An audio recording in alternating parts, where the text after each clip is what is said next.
Hi పిల్లలు!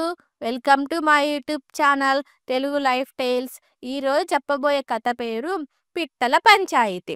ఒక చిన్న అరణ్యంలో పిట్టలన్నీ కలిసి ఎంతో ఆనందంగా జీవించేవి.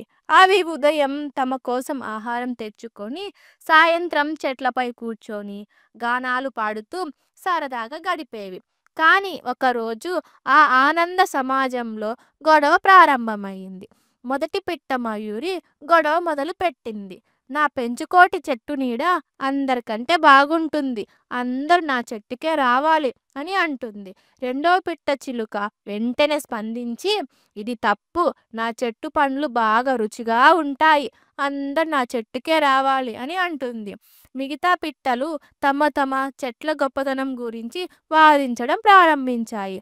ఆ గొడవ విన్న పెద్ద పిట్ట జ్ఞానపిట్ట మధ్యలోకి వచ్చి ఇలా అంటుంది, ఇలాగే గొడవ పడితే మనం విడిపోతాం. ఆడుకోవడం, కలిసి ఉండడం మర్చిపోతాం. దానికి బదులు ఒక పని చేద్దాం. నలుగురు కలిసి పనిలో పడదాం. అంతలో ఎవరి చెట్లు ఎంత ఉపయోగకరమో తెలుసుకుందాం. దానికి ఆ పిట్టలన్నీ ఒక నిర్ణయానికి వచ్చేశాయి. అప్పటినుంచి అవి ఒకటిగా పనిచేస్తూ చెట్లన్నిటినీ సమానంగా చూసుకోవడం మొదలుపెట్టాయి. మయూరి చెట్టు సేద చేసే స్థలమైతే చిలుక చెట్టు రుచికరమైన పండ్లను అందించేది.